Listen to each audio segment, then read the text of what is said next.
시청자 여러분 안녕하십니까. 신통방통 윤태현입니다. 아침 신문 만나보겠습니다. 자, 조선일보 세 차례 경고.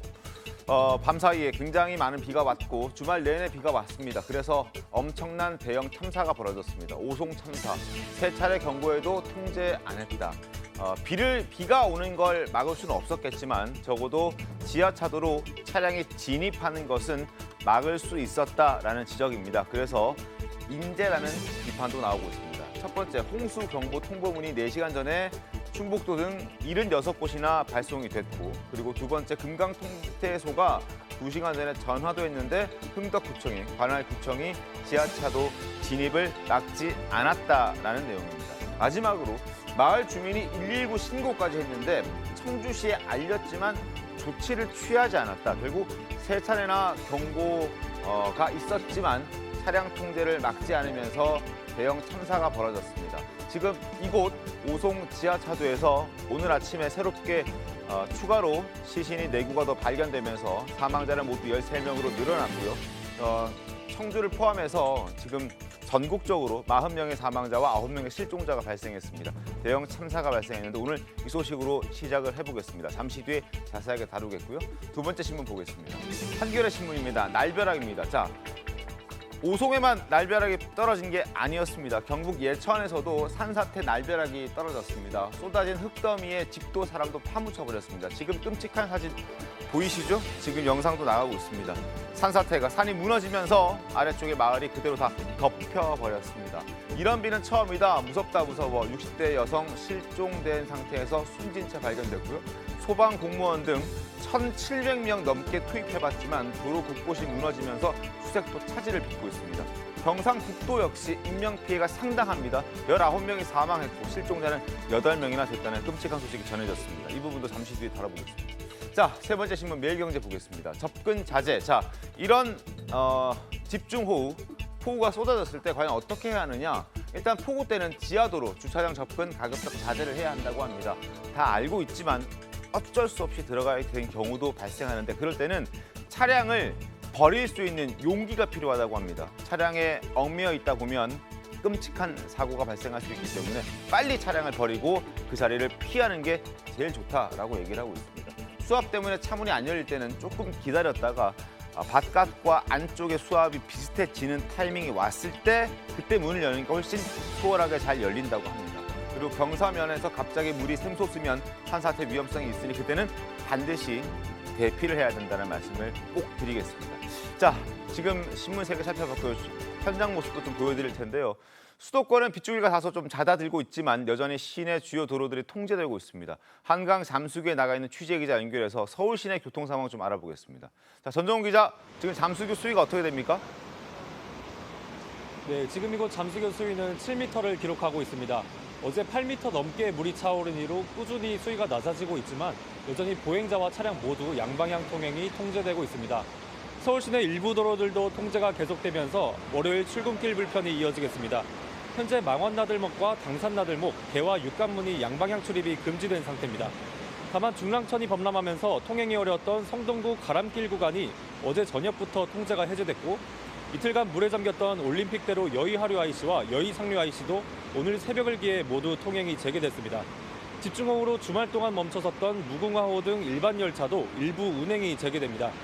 기상청은 서울과 인천, 경기 북부에 내일까지 최대 60mm의 산발적인 비가 내릴 것으로 내다봤는데요. 현재 수도권을 제외한 대부분 지역에는 호우특보가 내려져 있습니다. 충청과 호남 지방을 중심으로 많은 비가 내리고 있는데 오늘 오전 충청과 전북, 경북 지방에 시간당 30에서 60mm 안팎의 매우 강한 비가 내리겠습니다. 내일까지 충청 이남 지역에 최대 250mm의 비가 더 내리겠고 제주 산지는 350mm 이상, 경기와 강원 남부에도 많게는 120mm 이상의 비가 내릴 걸로 보입니다. 장맛비는 모레부터 정체전선이 남하하면서 소강 상태에 든 뒤 주말부터 다시 전국에 내릴 것으로 보입니다. 잠수교에서 TV조선 전정원입니다.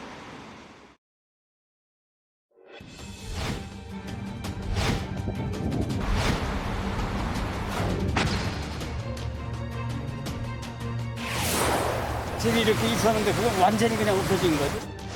한 명은 찾았는데 심폐소생술도 안 돼가지고 돌아가셨고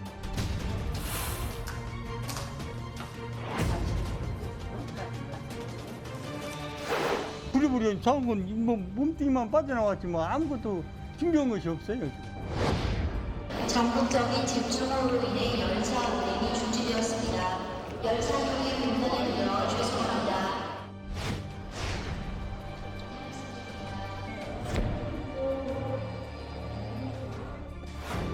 터지면서 지금 상황이 그렇게 된 거죠. 저희는 이게 생명이잖아요.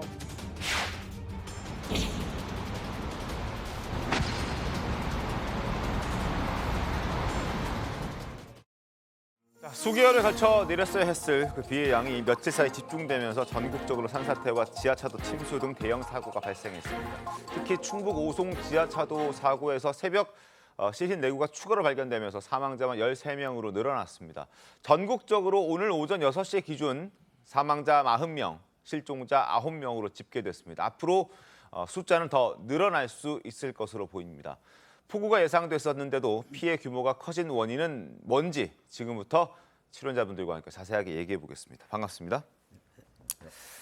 자, 이번 피해는 나흘 동안 570mm가 넘는 기록적인 폭우가 쏟아진 탓에 경북과 충청 지역에 집중됐습니다. 특히 충북 오송 지하차도에서 13명이 사망하는 큰 인명 피해가 발생했습니다. 신문 보겠습니다. 동아일보입니다. 제방 터지면서 물 6만 톤 지하차도로 2분 만에 쏟아졌다고 합니다. 차량 15대가 잠겨버렸고 지하도 내부 흙탕물로 가득 차서 일부 배수, 1분에 9톤이 배수될 수 있는 시스템을 갖추고 있었지만 워낙 많은 물이 짧은 시간에 유입되면서 그 배수 시설도 무용지물이 됐던 그런 상황이었습니다. 21시간 만에 결국 기다렸다가 잠수부를 투입해봤지만 안타까운 소식이 계속 전해지고 있습니다. 폭우에 우회한 버스, 그곳에서도 시신 5구, 지금 이 보이는 빨간 버스에서 시신 5구가 발견됐습니다. 극적으로 구조된 사람들도 트라우마를 호소하면서 고통스러워하고 있습니다. 자, 당시 급박한 상황이 차량 블랙박스에도 생생하게 담겨 있습니다. 영상을 좀 보면서 그때 그 상황을 자세하게 보여드리겠습니다. 자, 차량이 지금 블랙박스입니다.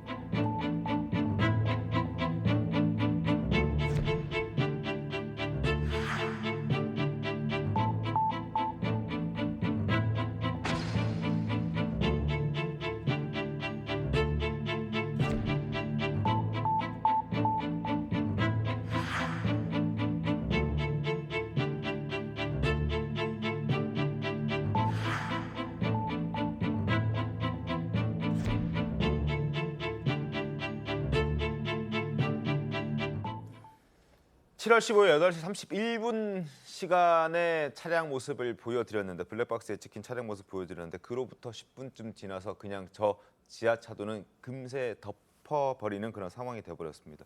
막을 수 없었을까요, 이성규 회장님? 저 부분을? 정말 그 안타까운 네. 상황인데요. 뭐 가장 그 막을 수 있는 방법들은 앞에서도 말씀하셨듯이 네. 차량 통제를 했으면은 막을 수 있었는데요. 지금 근본적인 오늘 보면 비가 많이 왔거든요. 네. 그래서 비가 많이 왔으면은 그걸 예방하기 위해서 뭐 뚝이나 제방이 있는데 제방이 또 그 역할을 못한 거예요. 네. 그랬으면은 우리가 통제를 했으면 그래도 제방이 무너지더라도 차량 통제를 했으면 이런 사고 없을 텐데 이런 통제를 못했고요. 네. 그래서 이런 연쇄적인 문제들이 좀 있었다라고 이렇게 분석을 하고 있습니다. 그럼 자연재해이긴 하지만 인재의 영향도 있었다라고 봐야 되겠네요. 그렇죠. 관리해야 될 어떤 조건에서 관리를 하지 않았다라고 보면 인재라고도 볼 수가 있겠습니다. 알겠습니다.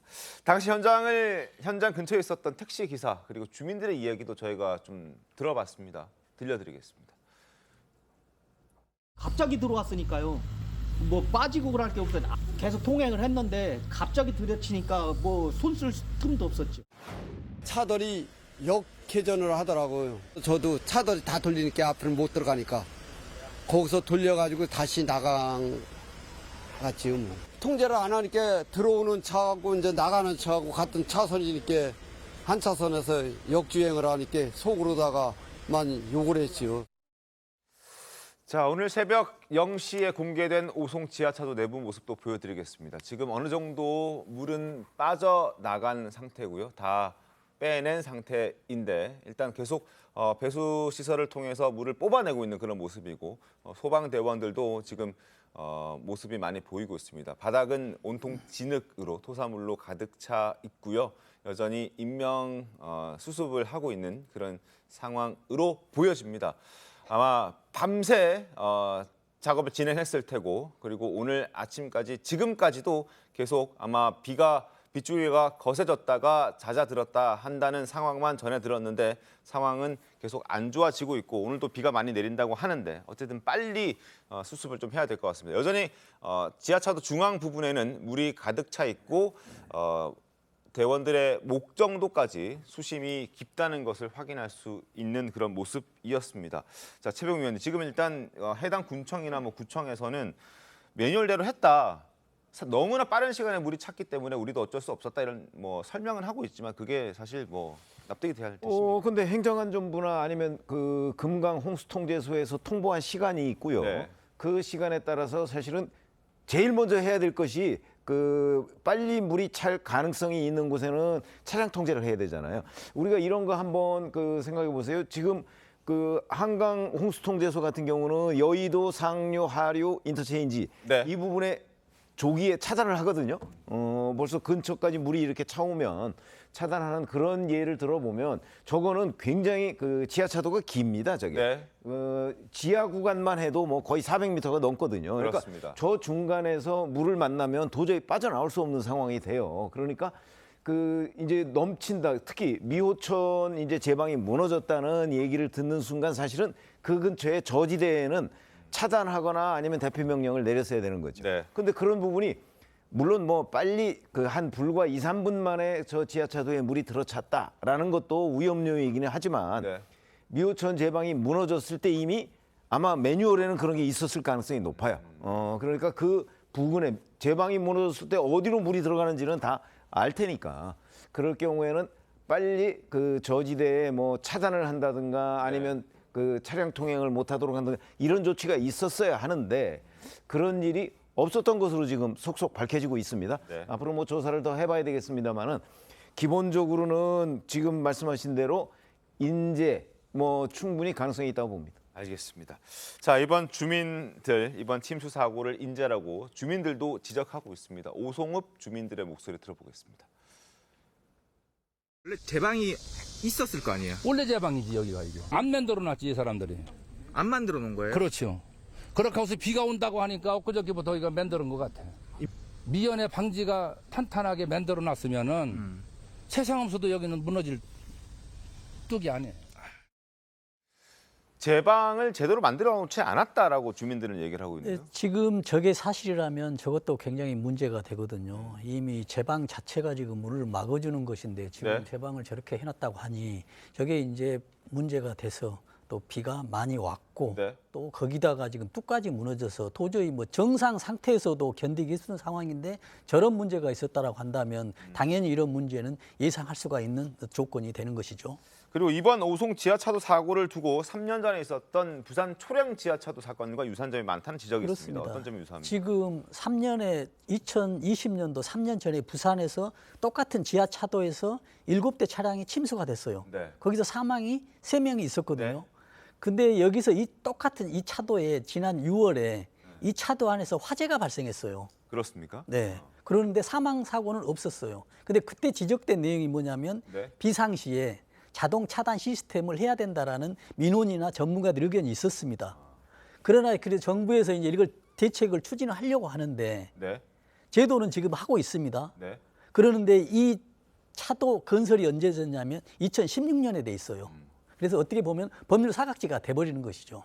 그래서 정부에서는 제가 이제 꼭 이야기하는 게 제도가 바뀌어지면 그 전에 있었던 것은 소급 적용을 모든 것은 다 할 수가 없을 거예요. 네. 예산이나 시간이 들어가니까. 네. 그러나 위험도가 높은 거에 대해서는 네. 정말 이거는 아마 우리 국내에서도 몇 번째 안 되는 가장 긴 터널일 거예요. 터널이나 다름없는 지하 차도입니다. 네. 그렇기 때문에 위험도가 있으니 안전 사각지대, 제도 사각지대에 있는 것은 어떤 예산을 들어서더라도 꼭 해야 된다라는 그런 말씀을 다시 한번 드리고 싶습니다. 알겠습니다. 장유미 변호사님, 네. 당시에 부산 초량 지하차도 사건 때도 사고 때도 업무상 과실치사죄 등의 혐의로 공무원 11명이 기소가 됐고 처벌을 받았습니다. 이번에도 과실 여부에 따라서는 처벌 가능성이 굉장히 높겠네요. 굉장히 높다라고 봐야죠. 그 당시에 그 공무원 11명이 전부 기소가 됐고 11명 전부 유죄가 나왔습니다. 네. 구청장 같은 경우에는 금고 1년 2월이 나왔고요.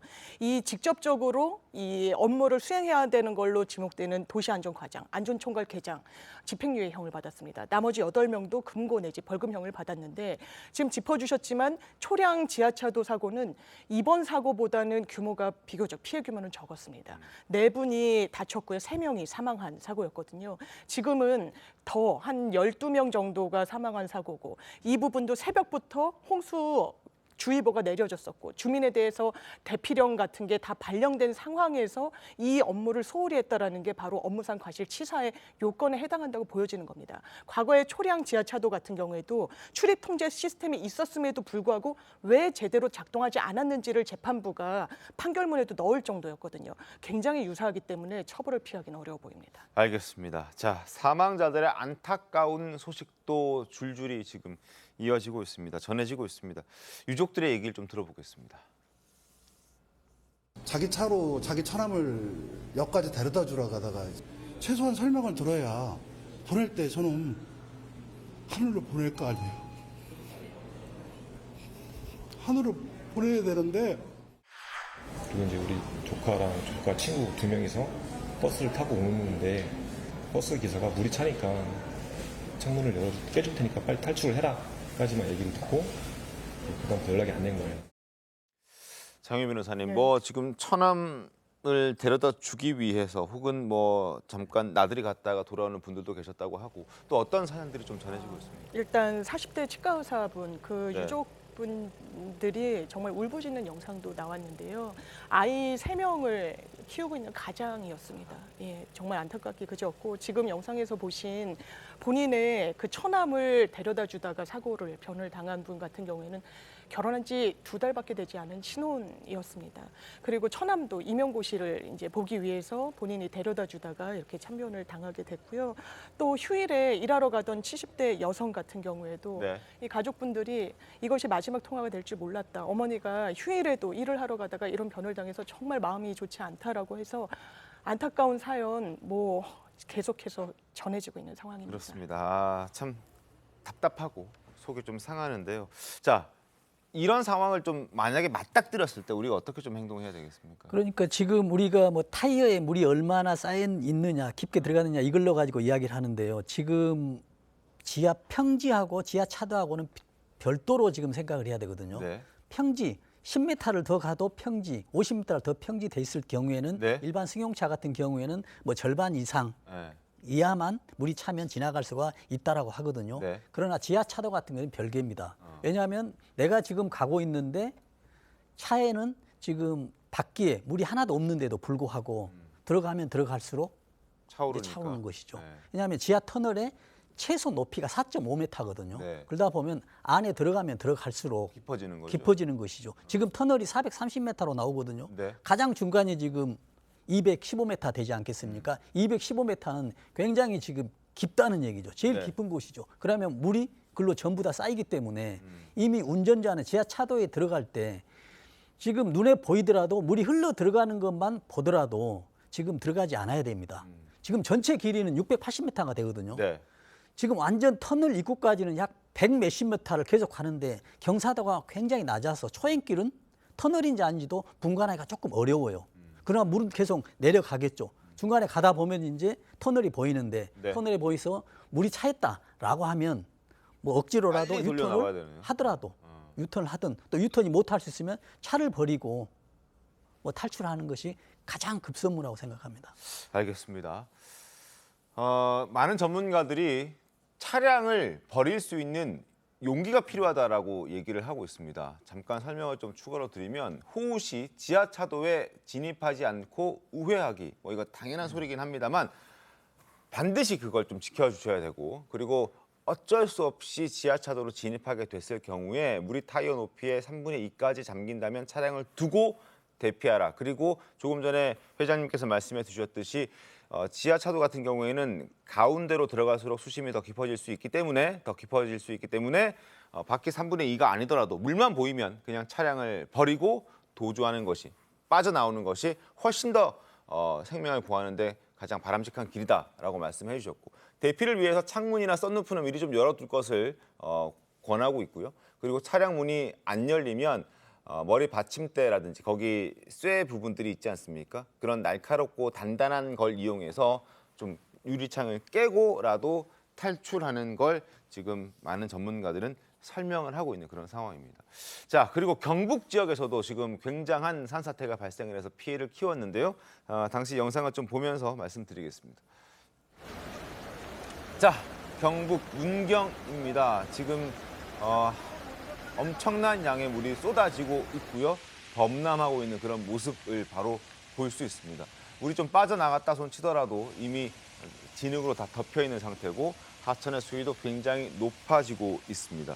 자, 이게 저희 TV조선으로 시청자들이 제보해준 영상인데요. 도로가 붕괴되고 손실되는 모습도 볼 수 있고 소도 지금 저렇게 둥둥 떠다니는 상황입니다. 소뿐만 아니라 다른 가축들도 마찬가지 상황이었겠죠. 그리고 지붕만 남겨져 있는 저 곳도 바로 축사인데 소들이 저렇게 지금 저곳을 헤엄쳐서 도망다니고 있는 그런 상황입니다. 그런 소를 찾기 위해서 사람들도 많이들 움직이고 있는 상황이고요. 그리고 밧줄을 이용해서 어떻게든 사람을 좀 구하고 있는 모습도 확인할 수 있었습니다. 소방대원들이 밧줄에 몸을 묶은 채 지금 어떤 고립되어 있는 사람들을 구조하고 있는 모습도 확인할 수 있었습니다.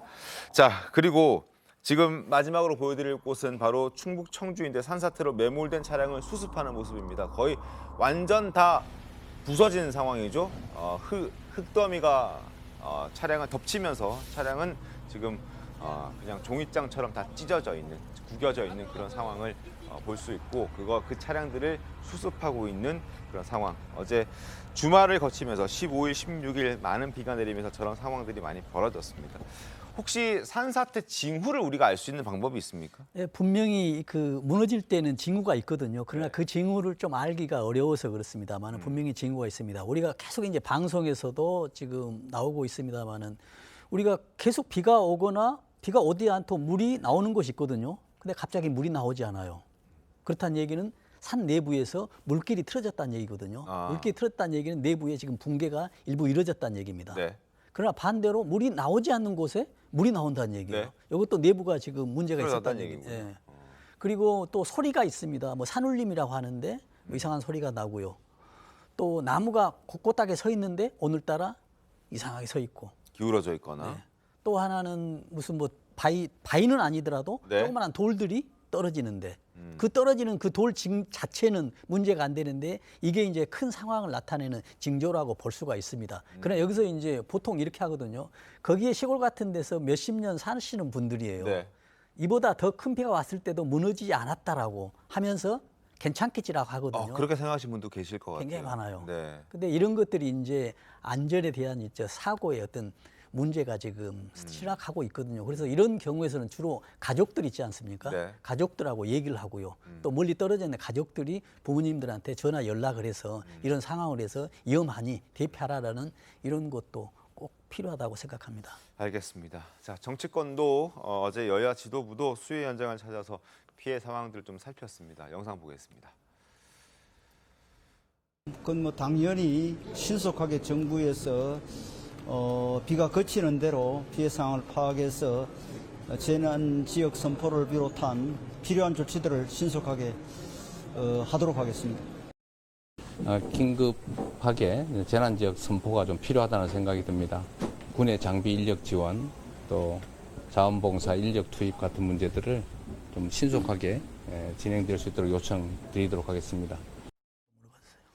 네, 지금 여야 지도부가 수해 현장을 찾아서 어떤 피해 상황에 대한 또 상황을 지켜보고 대책을 좀 마련하기 위한 어떤 조치를 위한 모습들을 좀 봤습니다.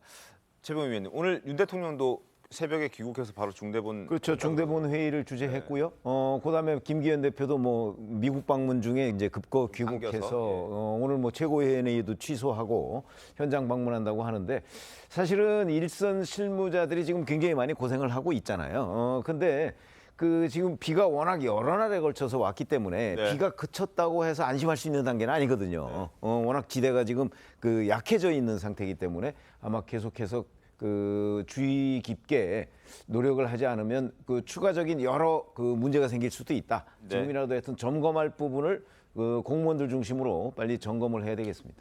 알겠습니다. 자, 지금까지도 비가 많이 와서 큰 피해가 발생했는데 오늘 내일 이번 주에도 충청권 일부 지역에는 또 많은 비가 예보가 되어 있습니다. 네. 어떻게 좀 해야 될까요?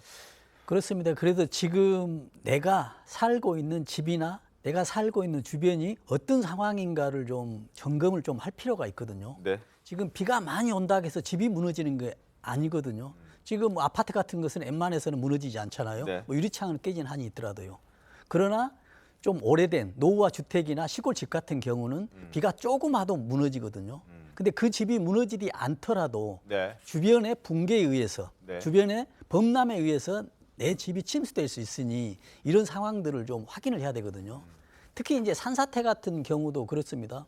모든 산이 비가 왔다 해서 다 무너지는 게 아니거든요. 상대적으로 차이가 나요. 예를 들어 서울 기준으로 하면 우면산이나 관악산 같은 데 있죠. 네. 우면산은 지금 몇 년 전에도 사고가 났잖아요. 네. 우면산이 자체는 토질이 응집력이 약한 토질이에요. 물이 있으면은 무너지기가 쉬워요. 그러나 관악산 같은 경우는 바위로 형성돼 있기 때문에 네. 무너질 일은 극히 작아요. 네. 그래서 내가 살고 있는 집 주변의 산이 네. 어떤 산인지 과거에 몇 년 전이라도 한 번이라도 산사태가 났다라고 한다면 그 산의 토질은 약하다라고 볼 수가 있거든요. 네. 그러나 우리가 또 구체적으로 볼 수 있는 방법들은 우리가 정부의 기상청이나 어떤 산림청, 행정안전부에서 제공하는 어떤 앱이 있습니다. 안전 디딤돌. 이 네. 보면은 내가 있는 위치에 산이 어떤 형상이 돼 있고 지금 경보가 어떻게 돼 있는 것을 자세하게 알려주기 때문에 이런 것도 꼭 필요하고요. 또 나이 드신 분들이 이런 걸 모르기 때문에 가족 젊은 그 자녀분들하고 네. 이렇게 소통해서 부모님들한테 알려주는 것도 중요한 방법이 되겠습니다. 알겠습니다. 이제 좀 주말 사이에 정말 많은 비가 내려서 끔찍한 대형 사고가 참사가 벌어졌는데 이번 주도 비 예보가 오락가락하고 있습니다. 어쨌든 최대한 좀 잘 대비를 하셔서 더 이상의 인명 피해, 더 이상의 재산 피해는 없었으면 하는 그런 바람입니다. 자, 다음 주제로 가겠습니다. 오늘은 자녀 입시 비리 등의 혐의로 1심에서 징역형을 선고받은 조국 전 장관의 항소심 재판이 시작되는 날입니다. 이 재판은 조 전 장관의 향후 정치적 운명을 결정짓는 매우 중요한 재판이 될 것으로 예상되는데요. 당장엔 딸 조민 씨의 기소 여부가 결정될 수도 있는 그런 상황입니다. 준비된 영상부터 보겠습니다.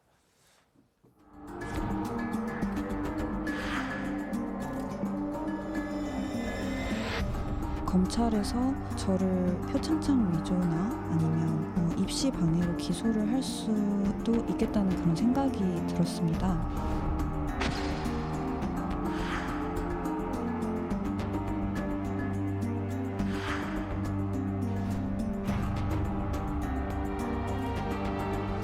저는 떳떳합니다. 부끄럽지 않게 살았고요. 표창장으로 의사가 될 수는 없습니다. 저희 아이가 고등학교 때 열심히 해서 자기 나름 열심히 해서 인턴도 하고 뭐도 하고 영어 시험 공부도 해가지고 들어갔습니다. 저희 아이가요, 그 학교에 가서 실제 활동을 했고 그에 대한 그 표창장을 받은 거 사실입니다. 부산대 내에서 조사위원회가 열렸는데 동양대 표창장은 입시에 영향을 안 줬다.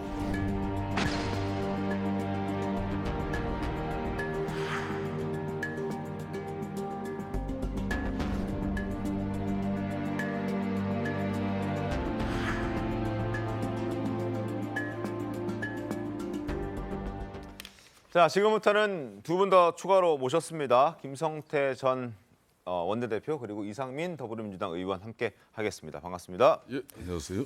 자, 신문부터 함께 보시죠. 자, 조국 12개 혐의 항소심 오늘 첫 재판이 시작됩니다. 1심에서 징역 2년형 선고받았고 법정 구속은 되지 않았습니다. 입장 변화 여부에 주목하고 있는 그런 상황입니다. 자, 입시 비리 공범 조민은 지난주 금요일에 소환해서 어떤 조민 씨의 입장이 어떻게 변화했는지 그리고 얼마나 반성하고 있는지 이런 부분을 검찰이 공소시효를 앞두고 확인한 것으로 보여집니다.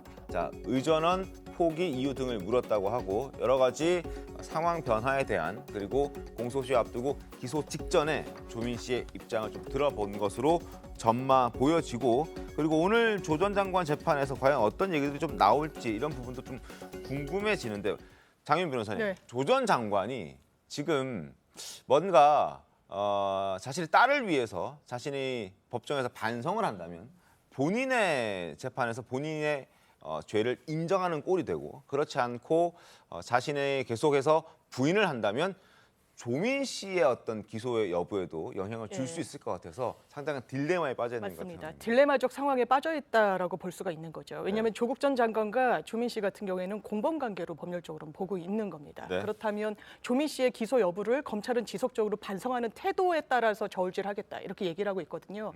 반성하는 태도라 함은 이미 대법원까지 확정된 그 사실관계들, 표창장을 위조했다든지 아니면 인턴십 과정을 하지 않았는데 했다라고 하는 부분 인정하는지 여부를 보겠다는 겁니다. 수사 과정 중에 저번 주에 소환을 했죠. 정확한 진술 내용은 나오고 있지 않지만 거기서 만약에 인정을 했다면 사실관계가 동일하기 때문에 조국 전 장관의 항소심 오늘 첫 항소심 공판 기일이기 때문에 아마 입장 표명이 있을 겁니다.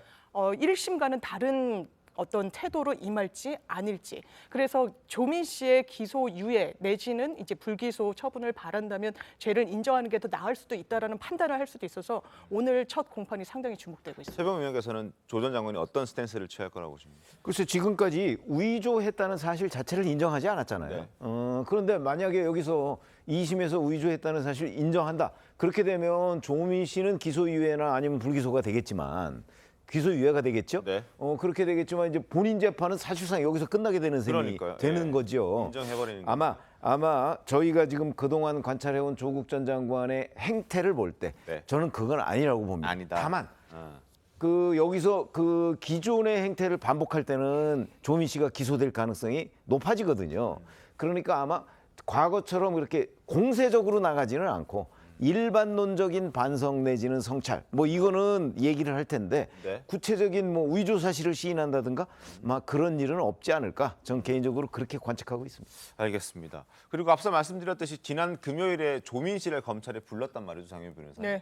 이때는 어떤 식으로 얘기가 좀 흘렀다고 좀 들리십니까? 예, 검찰이 주로 물어봤다는 건 그런 내용이라고 합니다. 이를테면 조민 씨가 본인과 관련된 항소심, 행정소송이 있습니다. 부산대 의전원에서 입학을 취소했거든요. 1심에서는 조민 씨 패소했고 항소심에서도 계속해서 그 어떤 처분이 정당한지 여부를 다투던 상황이었는데 항소를 취하했습니다. 항소 취하했다는 건 1심 판결이 그대로 확정이 된다는 취지거든요. 상대방이 동의를 한다면 소취하에. 그렇기 때문에 이 계속해서 행정소송을 다투지 않는 이유가 무엇이냐, 혹시 인정했기 때문이냐, 이런 부분과 관련해서 여러 소송이 또 관련해서 진행 중이기 때문에 검찰이 확인한 것으로 전해지고 있습니다. 알겠습니다. 조민 씨, 뭐 검찰에 가서 자신의 혐의에 대해서 그리고 자신의 과거에 대해서 어떻게 태도를 보였는지 좀 궁금하긴 한데 어찌됐든 바깥에서 활동할 때는 항상 떳떳하다, 당당하다, 그리고 자신의 의사로서의 어떤 자질도 충분했다라는 얘기를 서스름 없이 했었죠. 그때 모습 잠깐 보겠습니다. 정말 고졸이 돼도 상관이 없어요? 네, 상관없습니다. 이게 부모님께는 제가 항상 그냥 어린 딸이기 때문에 걱정이 많으신데 저는 이제 성인이기도 하고 그리고 이것은 제 일이기도 합니다. 이제 조국 전 장관의 딸이 아니라 조민으로 당당하게 숨지 않고 살고 싶다. 저는 어른이고 제가 어떻게 살 것인가에 대해서는 제가 결정을 하고 아버지는 제 결정을 항상 존중해 주시는 편입니다. 저는 도망가고 싶지 않습니다. 저는 제 자신한테 떳떳합니다. 친구들이랑 가족들도 다 변함없이 있고요. 저는 근데 조금 성격이 좀 단순하고 좀 긍정적인 성격이에요. 소소하게 내가 하고 싶은 거 하고 그다음에 이제 제가 편안한 거 하면서 그렇게 살아야지 자아실현이 이루어진다고 믿고 있거든요. 제2의 약간 자아실현 기회라고 생각을 하고 그렇게 살고 있는 것 같아요. 자, 길고 길었던 어떤 조 전 장관 일가에 대한 어떤 재판, 사법적인 판단이 이제 어느 정도 마무리가 되어 간다는 생각도 듭니다. 어떻게 좀 보셨습니까? 네. 근데 저는 그 검찰이 그 조민 씨인가요? 네. 예, 그 따님에 대해서 기소 여부를 결정하는데 말하자면 여러 것들을 뭐 지금 압박을 가하는 이런 행태는 매우 잘못된 겁니다. 우리 헌법이나 형사소송법에는 자백을 강요할 수 없습니다. 그러니까 말하자면 그 무슨 다른 민사소송이든 행정소송이든 그거를 취하하냐 여부 가지고 형벌권에 작용을 한다. 그건 잘못된 거예요. 만약에 검찰이 최근에 그 조민 씨 불러서 왜 그걸 취소를 했냐, 뭐 또 뭐 동기가 인정하는 거냐, 뭐 이렇게 물었다면 사실은 물리적 고문 행위는 없었다 하더라도 심리적 압박을 통한 자백을 강요하는 거죠. 더구나 한 가족의 부부간이든 뭐 아들 딸이든 한꺼번에 같은 동종에 유사한 아니 동종이 아니라 같은 관련 사건을 한 번에 다 기소를 안 하는 건 형벌권도 그러니까 법에도 눈물이 있다고 하는 겁니다. 말하자면 한 사람에 대해서 대표적으로 책임을 묻고 나머지 사람들은 한 가족이 다 풍지박산 나느니 그건 일단은 불기소나 이런 등등을 통해서 좀 법에도 눈물이 있듯이 배려를 하는 건데 말하자면 조국 전 장관이든 조민 씨에 대한 기소든 뭐 이런 것들을 서로 간의 압박용으로 작용을 한다. 이거는 법치국가에서 있을 수 없는 것이라고 생각되고요. 저 지금 제가 보도에 나온 검찰이 조민 씨에 대한 질문 여러 가지 내용들 이거는 상당히 잘못된 것이라고 생각합니다. 김성태 의원님. 그리고 자백으로 피의자나 피고인을 자백으로 형사처벌을 근거로 삼겠다는 건 이미 과거의 유물이고요. 지금은 자백이 아닌 다른 증거로서 유죄 입증을 해야 됩니다. 그 책임은 검사가 져야죠. 뭐 이상민 의원께서는 충분히 저런 입장을 저는 이야기할 수 있다고 봅니다. 하지만 지난주 14일 날 검찰에서 이제 조민 씨를 소환해서 혐의에 대한 그런 수사가 있었지 않습니까? 여기서 이제 조민 씨는 물론 그 이전에 언론 보도를 통해서 본인이 진정성을 가지고 반성을 하고 있다. 그래서 자신이 또 뭐 여러 가지 조건들을 다 내려놓겠다 이런 이야기를 했지 않습니까? 이런 모든 것들이 결국은 지금 현재 재판을 받고 있는 조국 전 장관이나 정경심 전 동양대 교수 이 부부가 혐의를 인정하느냐 안 하느냐 거기에 따라서 검찰이 이제 저는 판단할 것 같아요. 그래서 조민 씨만 진정 어린 반성이 있고 공법인 관계인 그 부모들은 그 사실 자체를 인정하지 않고 계속 부정할 때는 검찰 또 담당 수사를 하고 있는 검사 입장에서는 상당한 고민을 할 수밖에 없죠. 제가 최순실 당시 국정농단에 대한 청문회 국정조사위원장을 하면서 그때 최순실 같은 경우도 정유라 씨 그때 2대 입시 특혜 때문에 결국은 삼성 이재용 부회장까지 이제 구속까지 간 그런 여러 가지 상황이 나왔죠. 그런 과거의 검찰 수사 이런 예가 있기 때문에 아마 조국 전 장관이나 동양대 정경심 교수 같은 경우에는 이 딸을 위해서 부모가 어떤 입장을 가져야 될 건지 아주 관심 사항으로 지켜볼 문제입니다. 알겠습니다. 아니 근데 그게 딸의 그 형벌권 여부를 하는 걸 압박을 통해서 말하자면 조국 전 장관이나 그 부인에 대해서 그 자백을 강요하는 건데 아니 만약에 그분들이 반성을 안 하면 두 분에 대해서 엄벌을 하면 될 일이지 딸에 대한 뭐 기소 여부를 가지고 말하자면 두 분한테 압박을 통해 가지고 자백을 강요한다. 이건 잘못 형벌권의 기본 원칙에 어긋나는 거죠. 형벌권의 기본 원칙적인 문제도 있지만은 분명한 사실은 지금 이제 조국 전 장관 내가 입시 이 비리 혐의에 대해서 아직까지 완강하게 인정을 하지 않고 있다는 사실이에요. 그러니까 이미 조민 전 장관은 피의자로 검찰에 지금까지 수사를 조국 전 장관? 예, 조민 전 장관이 아니에요. 예, 그렇습니다. 그걸 고치겠습니다.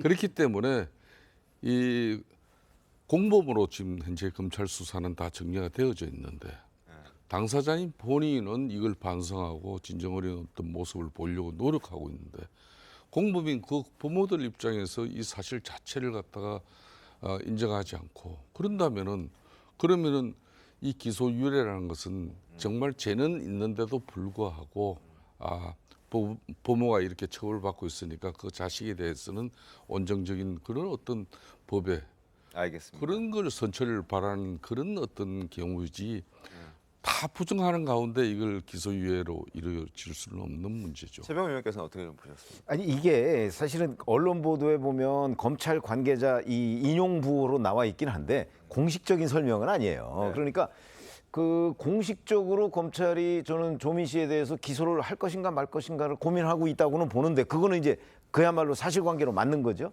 그러나 이제 그게 조국 전 장관이나 아니면 정경심 교수 그 부모의 입장도 중요하다라고 하는 거는 공식적인 설명은 아니에요. 그렇죠. 저는 그렇기 때문에 그냥 검찰이 고민하고 있고 언론이 자꾸 그런 식으로 쓰고 있는 거지.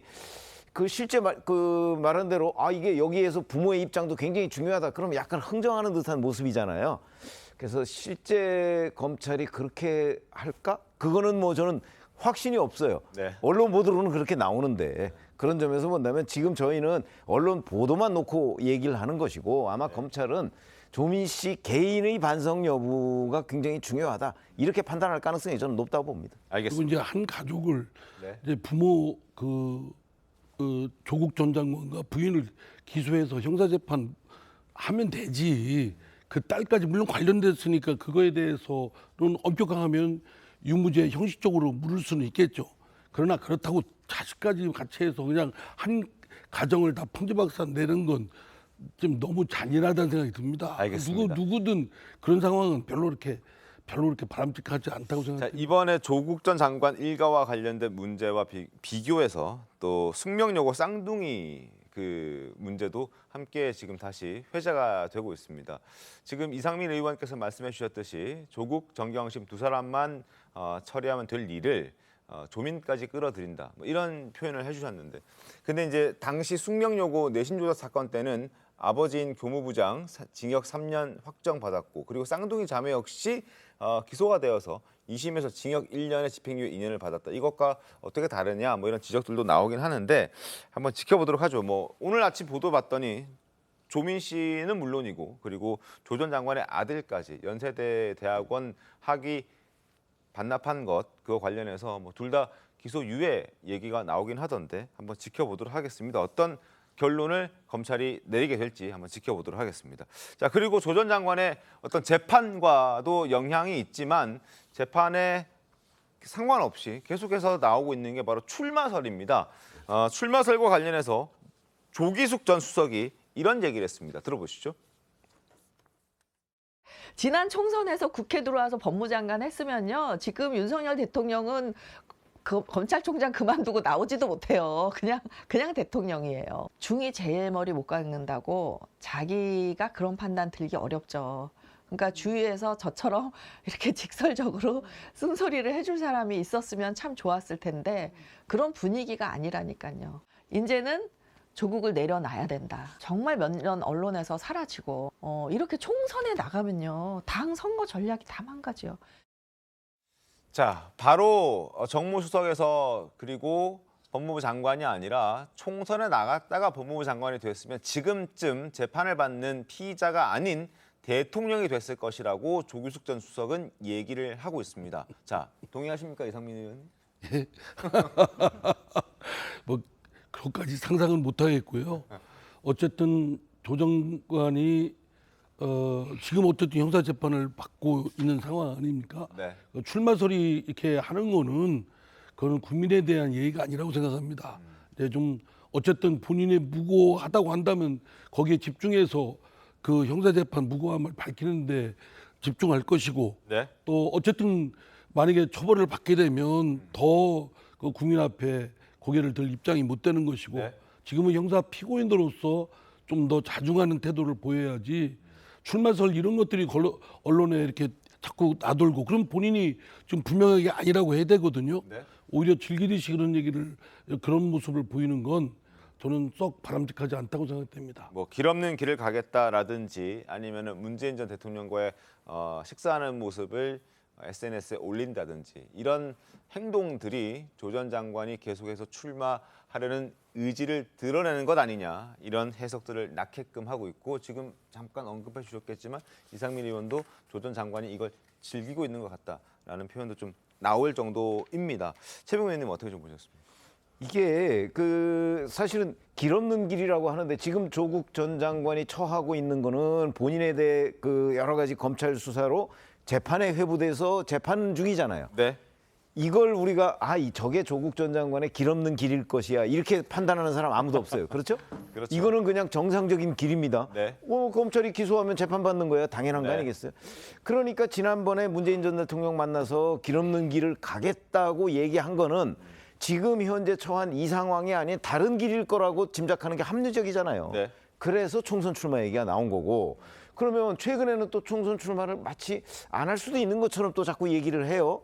근데 이거는 길 없는 길이 아니라니까요. 네. 그러면 본인이 설명을 해야 돼요. 지난번에 얘기했던 길 없는 길이 과연 지금의 상황인지 아니면 내년 총선 출마 쪽으로 하는지 이 부분에 관해서 지금 총선 출마 이제 뭐 총선이라는 게 8개월 남짓 남았는데 네. 저는 지금쯤이면 어찌됐든 간에 뭐 재판을 받고 있는 피고인의 입장이든 뭐든 본인이 그 책임 있는 사람이잖아요. 네. 그러면 이 부분에 관해서 본인 지지자들한테도 설명을 해야 된다. 이렇게 봅니다.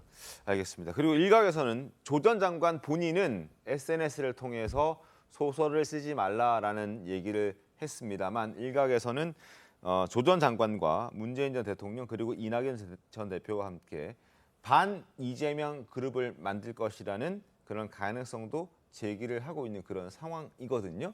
김성태 의원께서는 이 부분 어떻게 좀 보십니까? 좀 전에 앵커께서 하신 말씀은 거의 구체적으로 이제 현실화될 거예요. 아 그렇습니까? 지금 이제 이재명 현 민주당 체제 가지고는 사실상 내년 4월 총선에 그렇게 썩 좋은 성과를 낼 것이라는 민주당 의원들의 그런 확신은 별로 많지가 않아요. 그렇기 때문에 지난주 금요일 날도 그 김원경 혁신위 위원장이 민주당 핵심 1호 안건인 이 불체포 특검마저도 민주당 의총에서 그걸 소화해내지 못했어요. 네. 더군다나 이재명 당대표가 대국민 대정부 연설에서 국회 본회의장에서 불체포 특권을 분명하게 입장을 가져갔는데도 불구하고 의총장에서 불체포 특권이 수용되어지지 않는 그런 여러 가지 모습들을 볼 때 지금 이재명 체제로서의 그 한계를 극복할 수 있는 길은 민주당이 정말 진정한 변화와 혁신인데 그 변화와 혁신의 중심에 이재명 대표가 설 수 없다는 걸 알아요. 그렇기 때문에 이낙연 전 대표라든지 조국 민정수석 이런 법무부 장관 이런 사람들이 여러 형태로 이제 흔히 말하는 문재인 문파를 결집시키면서 이재명 대표와 더 계획적인 어떤 그런 대립각을 세우는 겁니다. 지난주 31명의 불체포 특권에 대해서 결의를 한 앞에 계시는 우리 이상민 의원도 계시지만은 네. 다 이재명 지금 현재 이 대표 체제가 변화 핵심 못 가져간다. 그렇기 때문에 불체포 특권을 우리가 수용하겠다는 결의가 나왔잖아요. 그렇듯이 조국의 저는 행보는 이미 문재인 대통령과 일정 부분 공감을 가졌습니다. 그래서 자기가 문재인 정권의 모든 것에 부정되어진 게 지금 현재 윤석열 정권의 행포고 또 국정 운영인데 그걸 문재인 정권의 국정 운영이 국민들에게 올바른 평가 판단을 받을 수 있는 그 중심에 자기가 가겠다. 그리고 길 없는 길이지만은 가겠다. 이런 모든 것은 내년에 본인이 직접 총선에 출마를 하든 안 하든 어떤 경우든 조국의 영향력이 민주당 내에서 행사되어질 수 있는 어떻게 보면은 문재인 대통령의 뜻이 가미된 그런 정치적인 행위가 있을 겁니다. 근데 그건 너무 지나친 상상이라고 생각돼요. 사실은 제가 뭐 이재명 대표를 그 앞장서서 비판해 온 사람이지만 그 비판한 사람들을 다 한 그룹으로 묶어가지고 저 문재인 대통령 또는 뭐 조국 전 장관, 이낙연 전 대표 이렇게 해서 반명 그룹을 하겠다라는 건 전혀 제가 볼 때는 그 제가 감지하지 못한 부분이고요. 이상민 의원도 그런 생각은 없으신가요? 아, 저 뭐 그럴 리가 있겠습니까? 지금 뭐 그렇게 제가 이재명 대표를 뭐 그런 식으로 선긋기해서 비판하는 건 아니고요. 문재인 전 대통령이 또 지금 현실 정치에 그렇게 나설 거라고 생각되지 않습니다. 그리고 이낙연 전 대표의 또 뭐 이재명 대표와 생각을 달리할 수 있고 뭐 비판 여러 가지 있을 수는 있겠지만 네. 그렇지만 조국 전 장관하고 뭐 연대해서 그건 모르겠어요. 두 분 사이에 어떤 얘기 있는지 모르지만 그리고 조국 전 장관도 그렇게까지 했을까? 나는 전 전혀 그거는 뭐 생각도 못한 상상 저 너머의 얘기들이고요. 제가 알기로는 그 이재명 대표에 대한 비판을 뭐 비명이다 반명이다 이렇게 딱 나눠가지고 그걸 마치 세력화한 그런 것으로 보기보다는 네. 저 같은 입장의 사람들을 제가 잘 아니까 이제 말씀을 드리면 그냥 이재명 대표에 대한 비판을 하는 겁니다. 당 대표니까 권력자고 뭐 그런 거지 뭐 그걸 뭐 무슨 문재인 대통령, 이낙연 뭐 또 저 조국 전 장관 묶어가지고 그런 거는 이상민 의원님 원래 흔히 말하는 비주류 그 반대파라는 게 내가 반대하겠다. 나 정권에 뭐 좀 목소리 이제 쓴소리 내겠다. 그렇게 하고 흔히 말하면 비주류 되는 거 아니에요. 이런 목소리들이 모아지면서 자연스럽게 비주류 경험도 없으시다며. 비주류가 되는 거예요. 저는 뭐 비주류 중에서도 비주류라 잘 모르지만 아니 이상민 내가 볼 때는 근거가 의원께서도 지금 이재명 대표를 뭐 아닌 말로 잘못되고 사퇴해야 되는 전제하에 내년 총선이 있어야 된다. 이런 비판을 안 하잖아요. 그렇지만은 아니 해요. 민주당의 변화와 혁신을 추구하는 여러 가지 목소리는 당내 그런 목소리들이 모아져 가지고 결국은 이재명 대표를 압박할 수밖에 없는. 볼 땐 김성태 의장님이 희망사항을 말씀하신 것 같아요. 아니 이게 저는 조국 전 장관의 경우에는 사실은 지난 조국 사태를 겪으면서 이미 국민적 평가가 내려졌다고 보거든요. 그렇기 때문에 이런 반면그룹을 통해서 뭐 총선을 돌파하겠다는 민주당 일각의 생각이 조국 전 장관을 거기에 포함시켰을 때는 이미 국민적 평가가 끝난 사람을 그렇게 되면 아마 불가능해질 거라고 저는 개인적으로 보고 네. 다만 저기에서 조국 전 장관 부분을 빼고 네. 문재인 전 대통령은 후원급으로 남고 뭐 이낙연 전 대표가 뭐 이제 올 연말이나 이때쯤에 가서 이재명 대표가 여전히 자기 체제로 총선을 치른다고 하는데 당의 지지율은 영 지지부진하고 참패가 뭐 뚜렷하다. 이렇게 되면 그건 가능성이 있는 시나리오겠죠. 그러나 조국 전 장관까지 한꺼번에 넣어서 이미 국민적 평가가 끝난 그래서 뭐 반면 그룹을 형성하겠다? 그거는 뭐 지려고 작정을 하지 않는 한 불가능한 소설이다 이렇게 생각합니다. 알겠습니다. 상황을 좀 함께 지켜보겠습니다. 다음 주제 가겠습니다. 최근 부쩍 보폭을 넓히고 있는 한동훈 법무부 장관 이야기입니다. 이틀 전 대한상위 주최 제주 포럼 정책 강연에서 우리나라 발전의 토대가 된 결정적 장면으로 1950년 이승만 정부의 농지 개혁을 꼽았습니다. 그리고 지금의 경제 발전에는 기업가 정신이 있었다고 강조까지 했습니다. 목소리 들어보겠습니다. 1950년에 이승만 정부의 농지 개혁에 대해서 얘기하겠습니다. 농지 개혁이야말로 대한민국이 여기까지 오게 된 가장 결정적 장면 중 하나였다고 생각합니다. 이 농지 개혁이 만석군의 나라였던 대한민국을 이병철, 정주영, 구인회, 최종현 회장과 같은 여러분들의 선배 기업인들이자 대한민국의 영웅들이 혁신을 실현하고 마음껏 활약할 수 있는 기업인의 나라로 바꾸는 대전환의 계기가 됐다고 생각합니다. 저는 대한민국 기업인들의 혁신 능력과 국가에 대한 기여에 대해서 깊이 존경하는 마음을 가지고 있다고 고백합니다. 자, 전남 지역 갔다가 제주까지 갔습니다. 최근 행보 굉장히 광폭 행보다. 뭐 정치인 모습 같다 뭐 이런 얘기도 많이 나오던데요. 그렇죠. 법무부 장관의 행보 같지는 않습니다. 정치인의 행보로 보이고 또 한 연설이나 그 장소, 호남, 제주 그리고 기업인들을 만난 장소에서 하는 것도 단순히 법무 행정이나 어떤 그 송사와 관련된 그런 이야기라기보단요. 농지 개혁이 아주 결정적인 역사적인 한 단면이었다. 이렇게 평가를 하기도 하고요. 대한민국을 굉장히 잘 사는 나라로 만들어야 된다. 그리고 우리나라 미래를 위해선 이민청 얘기를 다시 한번 환기하기도 하고요. 이거는 뭔가 정치적인 해석을 나올 걸 본인이 알면서 하는 어떤 동선이라고 생각이 들고요. 네. 그렇다면 지금까지 보수의 어르신이라고 지칭되는 분들도 한동훈 장관 같은 경우에는 정치적인 능력은 조금 결함이 있다라는 평가를 많이 했었습니다. 왜냐하면 정무직 장관으로서 상당히 열린 자세라기보다는 한 특정 확장성을 갖고 있지는 못한 부분이 있었거든요. 그런데 워낙에 뭐 명민한 분이니까 그런 부분을 의식한 행보로도 보이고 그러려면 앞으로 민주당과의 관계 설정을 어떻게 할지 국회에 출석해서 야당을 어떤 태도와 자세로 대하는지에 따라서 이 정치적인 확장성 여부는 판가름 날 거라고 생각합니다. 알겠습니다. 자, 그리고 예, 말씀하십시오. 예.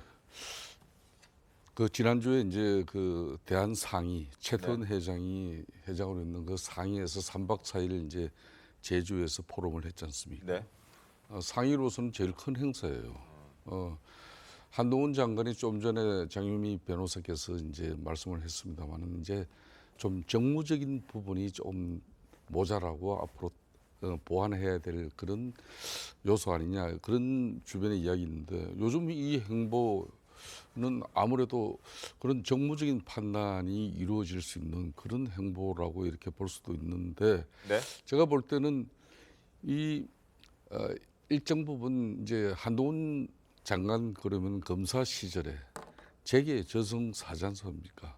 그러니까 뭐 한동훈 검사한테 실질적으로 뭐 SK 최태원 회장이 지금 상위 회장이면서도 2003년도인가 아마 제가 기억하고 있는데 그때도 SK가 회계 분식하고 그리고 내부 거래해가지고 그걸 닥달없이 수사해가지고 구속시킨 사람이 한동훈 장관이었어요.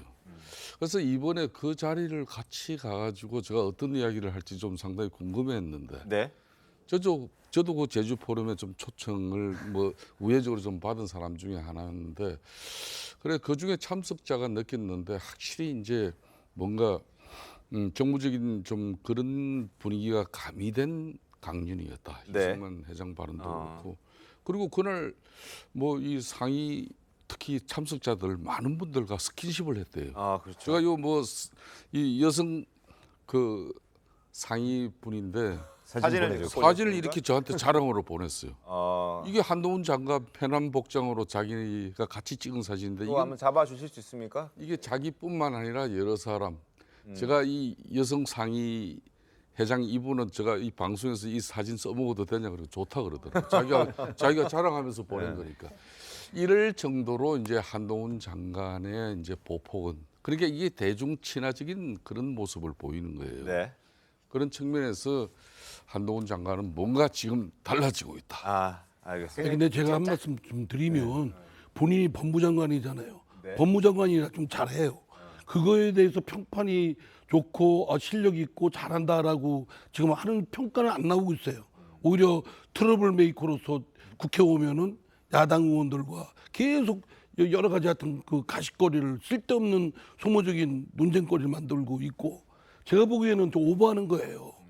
자기가 국어 시간에 국어 공부하고 수학 시간에 수학해 국어 시간에 수학하고 수학 시간에 영어 하는 사람들 공부 성적 좋습니까? 그러니까 저는 좀 한마디 좀 충고를 좀 하면 좀 법무장관으로서도 역량이 과중하다라는 평가가 상당히 많은데 그러면 기본에 충실해서 해야 되고 자칫 오버를 하다 보면 본인도 주변도 패가망신하게 됩니다. 그래서 좀 그런 경고성 충고말을 좀 해주고 싶습니다. 알겠습니다. 근데 뭐 정치라는 거는 이제 저런 식으로 뭐 일종의 정치 수업을 하는 것도 방법의 하나고요. 네. 평상시에 그 전에 인터넷에 보면 한동훈 화법이라는 거 굉장히 유명했지 않습니까? 근데 평상시에 한동훈 화법으로 얘기하면 사실 그 재벌 뭐 기업인들 뭐 이런 데 가서는 뭐 기업의 불공정 행위 뭐 이런 거 지적하고 그랬어야 되는 거거든요. 네. 근데 완전히 다른 얘기하고 있잖아요. 그런 점으로 보면 확실히 그 최근에 무슨 정무적 조언을 좀 받고 있는 것 아닌가 이런 짐작은 저는 충분히 가능하게 하는 변화다. 이렇게 말씀을 드릴 수 있겠습니다. 알겠습니다. 자, 제주도에서 당연히 기자들이 질문했겠죠. 내년 총선 출마할 거야, 안 할 거야? 라고 물었는데 어떻게 답했을까요? 들어보시죠. 왜 총선 출마한다는 얘기가 조금 돌고 있던데. 제주에도 그런 얘기가 돕니까? 제가 여러 번 말씀드렸다시피 저는 어렸을 때부터 누가 뭐 하고 싶으냐 물으면 하고 싶은 게 없었어요. 그리고 뭐가 되고 싶었던 적이 지금까지 없습니다. 그런데 제가 하고 싶은 일이 굉장히 많습니다. 이런 일 하고 싶습니다. 그리고 저는 지금 이런 일을 열심히 하기 위해서 최선을 다하고 있고 그 과정에서 제가 뭘 하고 싶고 뭘 해야 된다? 그게 뭐가 중요하겠습니까? 저는 법무장관으로서 지금 제가 하고 있는 일을 더 열심히 더 선의를 가지고 할 수 있도록 그냥 하루하루 노력하겠습니다. 그 말씀. 자, 저렇게 얘기하고 있습니다만 주변에서는 가만히 두고 있지 않죠. 주변 사람들의 목소리도 이어서 확인을 좀 해보겠습니다. 정치를 안 하려면은 결국은 변호사로서 사는 길밖에 없는데 둘 중에 하나 택하는 수밖에 없는 거지. 그 특단의 대책이 필요하다. 그러면 누구라도 소환할 수 있겠죠. 국민의힘이 급하면 이분한테 도움을 요청할 것 같아요. 저는 안 할 가능성이 높다고 봅니다. 국회에 들어오면 그렇게 큰 역할을 하겠느냐. 제가 최근에 듣기로는 그 한 장관이 그 총선 출마의 뜻을 뭐 접었다는 그런 신빙성 있는 얘기로 그러니까 그렇게 간주를 하세요? 뭐 조금 믿으셔도 될 것 같습니다. 그 문 대통령도 뭐 그 동의를 말씀을 뭐 두 분 간에 그 이야기가 된 것으로 저는 전해 들었습니다.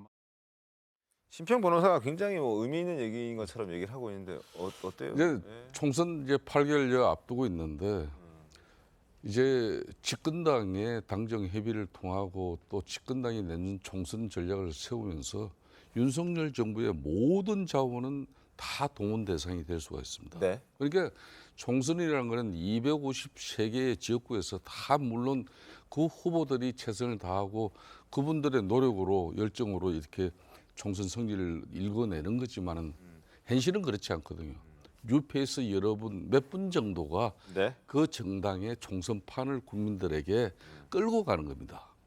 끌고 가는 그런 측면에서 지금 현재 국민의힘은 내년 총선을 이끌어갈 그런 뭐 큰 그 리더들이 좀 보이지 않는 것은 사실이죠. 그런 측면에서 윤석열 정부의 지금 이제 장관으로서 언제든지 우리 당이 차출할 수 있는 그 대상이죠. 그 대상을 굳이 한동훈은 법무부 장관이기 때문에 안 돼. 이렇게 단정할 필요도 없습니다. 지금은 법무부 장관으로서 그 역할과 또 책임 최선을 다하고 국민에게 좋은 평가받고 국민들이 공감할 수 있는 그런 상식적 정의가 있는 그런 윤석열 정부를 만들어가는 장관으로서 최선 다하면 되는 거예요. 그게 바로 이제 국민의힘의 큰 중대 결함이라고 생각돼요. 아니 왜 국민의힘에 그런 인물이 없어요? 김성태 의장님 계시잖아요. 그리고 제 말씀 들어보시라니까요. 늘 보면 외부에서 용병 데려와가지고 눈속임이 많은 거 아닙니까? 윤석열 대통령도 그랬고, 자체적으로 지금 자생력을 키워서 김성태 의장님이 국민의힘을 끌고 갈 생각을 해야지. 꼭 보면 어디서 새로운 사람 내세워가지고 한번 재미 보고 또 버리고. 그런 식이잖아요. 그건 국민의힘도 그렇고 저희 당도 똑같아요. 그런 행태들은 눈속임일 뿐이에요. 그러니까 그런 마음을 먹지 말고 오히려 자당에서 실력을 보여서 성장하시면 될 거 아닙니까?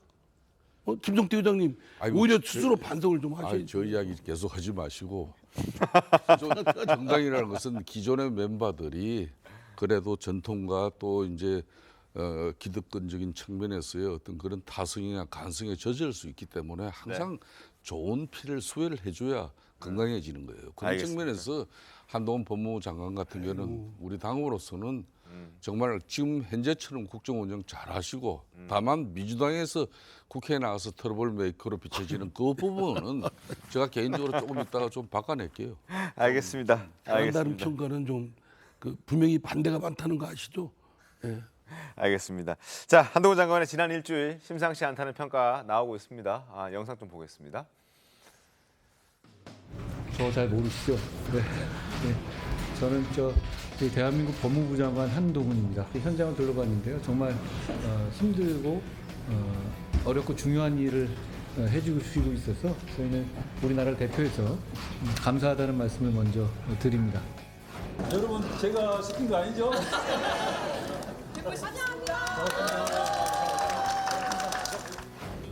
어떤 사안에 관한 역사적 평가는 굉장히 다양할 수 있는 거거든요.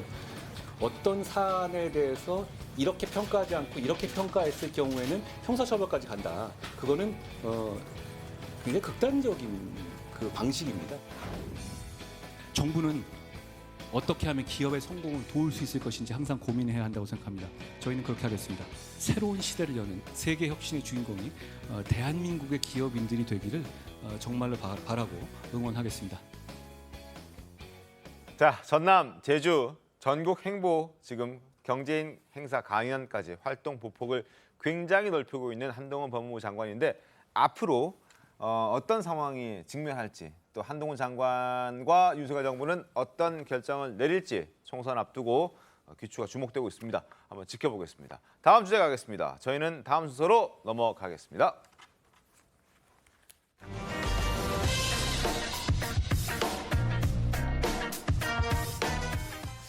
박원순 전 서울시장의 성추행 사건의 유족 측 변호를 맡았던 정철승 변호사가 박 전 시장의 죽음을 두고 극단적 선택이 아닐 수 있다는 주장을 하고 나섰습니다. 큰 파장이 예상됩니다. 화면 보겠습니다.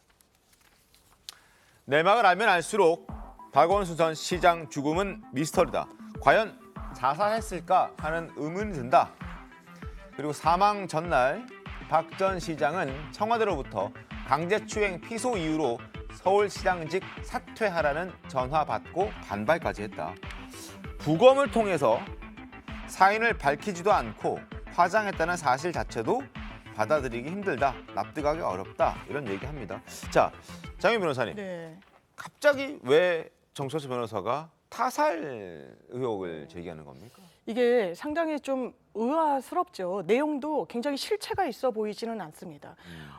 이 극단적인 선택을 하기 전날 청와대로부터 이 수사선상에 올랐으니 서울시장직에서 내려와 달라라는 전화를 듣고 굉장히 화를 냈다고 하더라. 그리고 그날도 간이한 복장을 하고 산에 올랐을 때 컨테이너, 안가로 사용하는 곳에서 누군가를 만나려고 했던 것 같지 극단적인 선택을 하려고 했던 것 같지는 않다라는 추정. 이 말은 이미 경찰 수사가 완료된 사안입니다. 부검조차 하지 않았습니다. 유족분들이 반대한 이유도 있겠지만 다른 해석의 여지가 수사기관이 봤을 때 없었기 때문입니다.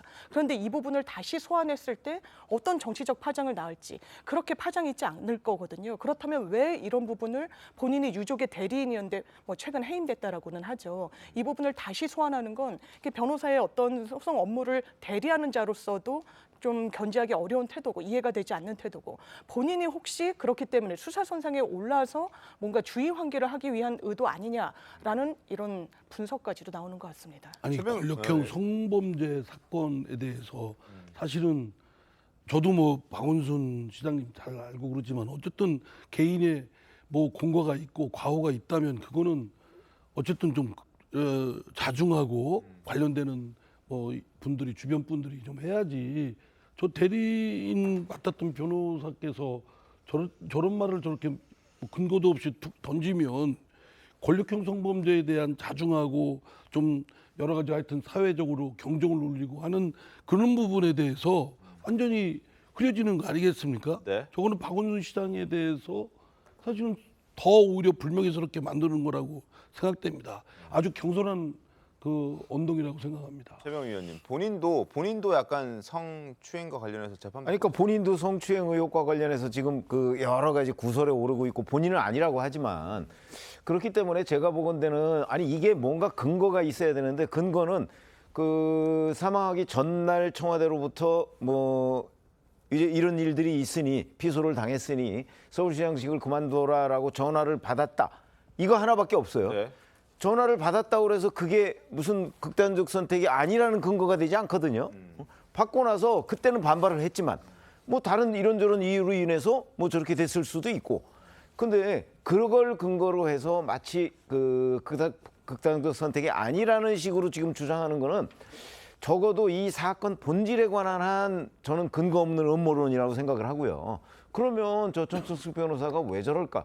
그러면 결국 본인도 지금 그 피소를 당해 있잖아요. 네. 바로 아마 그런 점 때문에 뭔가 그 본인의 피소가 그 누군가에 의한 표적이다. 아마 이런 걸로 자꾸 국면을 전환하려고 하다 보니까 저런 무리한 주장이 나온 것 아닌가 그렇게 개인적으로 관측할 수밖에 없는 상황이 돼버렸어요.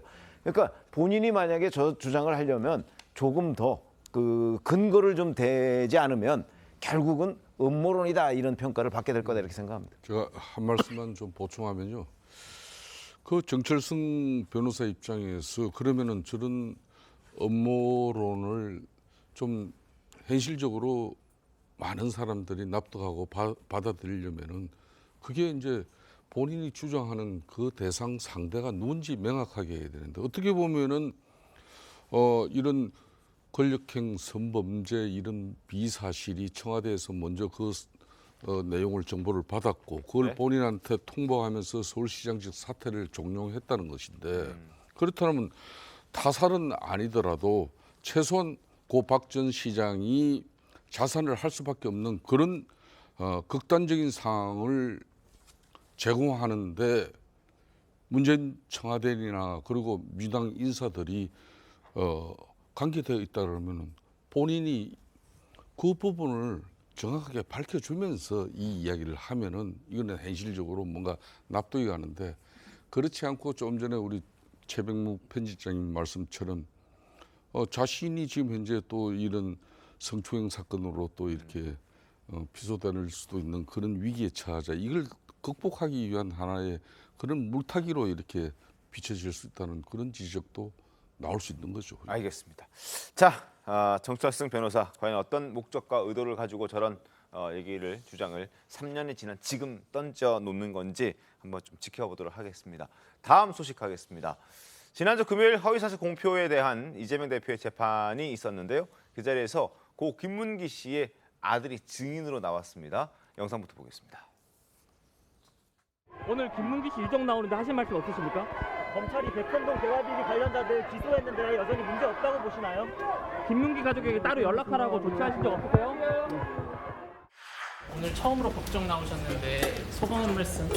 첫 대면인데 어떤 심경이신지 한 말씀만 부탁드리겠습니다. 증인으로 출석하시는데 어떤 말씀 하실 예정이실까요? 이재명 씨에게 말씀하시고 싶은 거 없으실까요? 자, 기자들 앞에서는 말을 좀 아꼈는데 법정에서는 뭐 가감 없이 얘기를 한 것 같습니다. 화면 보겠습니다. 아버지께서 이재명 대표와 골프를 치거나 업무와 관련해 칭찬받았다는 얘기를 했다. 방에서 전화를 받고 와 누구냐고 물으면 성남시장이라고 답했다.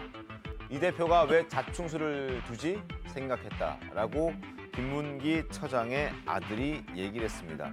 자, 이재명 대표는 성남시장 시절에는 기억 못한다라고 말했습니다. 그것 때문에 이제 법정까지 가서 다투고 있는 그런 상황인데 지금 그 아들은 김문기 처장의 아들은 아버지가 통화하고 나와서 누구냐고 물어봤더니 경기도지사가 아니라 성남시장이라고 얘기했다는 거예요. 그럼 당시 때부터 알고 있었다는 거잖아요. 그러니까 아들의 증언을 종합하면 그렇습니다. 그렇죠. 일단 가족들이 뭐 식사를 같이 하고 있는데 중요한 전화인 것 같아서 방에 가서 전화를 받고 와서 누구 전화길래 그렇게 방에 들어가서 따로 통화를 하냐 뭐 이런 취지로 이야기를 했더니 성남시장님이랑 통화를 했다라고 했다는 거고요. 그리고 뭐 내가 오늘은 업무 관련해서 뭐 칭찬을 받았다라는 이야기도 했다라고 하고 이게 상당히 좀 구체성을 띠고 있다는 점은 있는 것 같습니다. 다만 이제 법률적으로는 이게 들은 형식 아니겠습니까? 이제 원 진술자인 김문기 씨는 이제 사망하셨고 그 아들이 우리 아버지께서 생전에 이러저러하게 전화 통화를 한 이후에 그리고 뭐 업무를 마친 이후에 가족에게 이야기한 부분 이거는 형사소송법상 원칙적으로는 증거 능력은 없습니다. 전문 증거다. 예, 원 진술자가 사망하셔서 다만 재판부가 판단할 때 이게 이루어진 대화가 오간 상황이 특히 신빙할 수 있는 상황이라고 보게 된다면 이걸 증거를 그리고 그 이후에 이게 얼마나 믿을 만한 증거인지를 판별할 수는 있거든요. 그렇기 때문에 넘어야 될 산들이 좀 있는 증거인 것 같긴 합니다. 알겠습니다. 자, 이재명 대표 과거 어떻게 얘기했었는지 그 목소리 한번 들어보겠습니다. 제가 뭐 실제로 하위 직원이라서 기억이 안 나고요. SBS 인터뷰에서 김문기 처장을 성남시장 시절에는 몰랐다고 하신 게 인지를 못했다 그 뜻이죠. 아니 저는 기억이 없어요. 그걸 굳이 부인할 필요도 없고. 시장할 때는 이 사람의 존재를 몰랐다. 같이 갔으면 얼굴이야 제가 봤겠지만 그 사람이 이 사람인지를 여러분은 어떻게 압니까? 모를 수 있습니까, 김성태? 거짓말을 해도 그건 양껏해야 되는 건데 사실상 이 김문기 고 사망인 이분이 이제 호주에서 이제 당시 이재명 성남시장과 해시찰 간 거 아닙니까? 네. 그때 이제 골프 라운딩을 했어요. 골프를 치고 난 이후에 그런 여러 가지 이야기를 집에 들어와서 딸에게도 하고 가족들에게 다 했어요. 골프 중에서도 이게 너무 재밌어 가지고 뭐 골프를 좀 더 치려고 심지어 카트 타고 역주행까지 했던 거 아닙니까? 그래 역주행 해가지고 이게 뭐 걸리면은 우리는 한국 사람들 은폐하자, 일본 사람인 것처럼 하자 이런 상세한 내용까지 유동규 전 자기 밑에 부하가 법정 정언까지 하고 있어요. 그런 사실들을 저렇게 김문기 처장이 자신 때문에 수사를 받다가 이렇게 참 불행한 판단을 하고 선택을 한 그런 유족들에게 대할 그런 이재명 대표의 자신은 아니죠. 지금이라도 저 부분은 바로 잡아야죠. 넘치고 넘치는 게 사실이고 여러 가지 물증들이 이렇게 많이 나오고 그 유족들의 자식들이 거짓말을 할 리가 있겠습니까? 아버지가 공직자로서 이재명 성남시장한테 칭찬 들은 걸 부인과 처 자식들에게 그렇게 자랑한 그 고인의 명예를 위해서라도 본인이 모른다 그러면 안 되는 거죠. 그거는. 뭐 제 나름의 뭐 심증은 있을 수 있는데요. 그 사실 진행 중인 사건이고 뭐 어쨌든 이재명 대표가 아니라고 부인하고 있지 않습니까? 그 뭐 정반대의 또 증언이 나왔고 하니까 그는 저는 뭐 노코멘트 하겠습니다. 제가 엄중 경고 받을 것을 두려워하고 하는 건 아니고요. 예. 알겠습니다. 자, 이재명 대표 허위사실 공표 혐의와 관련된 재판이 이제 꽤 많이 진행이 됐습니다. 어떤 결론이 나올지 아마 이 여러 가지 재판 또 검찰 수사 이런 여러 가지 사법 리스크 중에서 아마 가장 빨리 결론이 나올 것 중에 하나가 바로 이 허위사실 공표에 대한 어떤 재판 결과일 텐데 한번 기다려 보겠습니다. 자, 어떤 사법부의 판단이 나올지 한번 기다려 보겠고 오늘 새벽 귀국하자마자 중대본을 주재한 윤석열 대통령 폴란드, 우크라이나 또 리투아니아 6박 8일 일정으로 순방을 마무리했습니다. 자, 윤 대통령의 목소리 들어보겠습니다. 지금 우크라이나 상황은 과거 대한민국의 상황을 떠올리게 합니다. 생 즉 사, 사 즉 생의 정신으로 우리가 강력히 연대해 함께 싸워 나간다면 분명 우리의 자유와 민주주의를 지켜낼 수 있을 것입니다.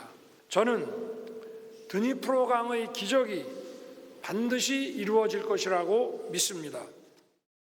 자, 우크라이나 방문은 사전에 예정돼 있던 일정은 아니었던 것으로 지금 전해지고 있습니다. 그런데 전격적으로 방문이 이루어졌는데, 자, 최병욱 위원님, 뭐 어떤 이유로 전격 방문이 이루어졌을까요? 잘 아시다시피 우크라이나는 현재 전쟁 중이잖아요. 네.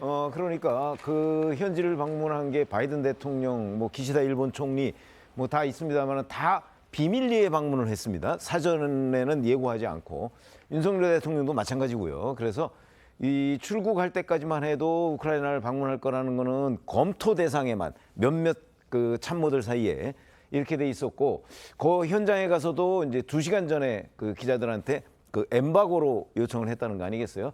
그만큼 전격적으로 이루어졌고 비밀리에 이루어졌고, 젤렌스키 대통령과 정상회담을 하고 나서 언론 발표를 했습니다만은 앞으로 하여튼 여러 가지의 가능성에 대비한 행동이었다, 이렇게 봅니다. 알겠습니다. 자, 윤 대통령의 귀국 소식까지 잠시 전해드렸습니다. 자, 잠시 뒤에 돌아오겠습니다. 네, 오늘 준비한 신통방통 여기까지입니다. 내일 8시 50분에 더 신통하게 돌아오겠습니다. 고맙습니다.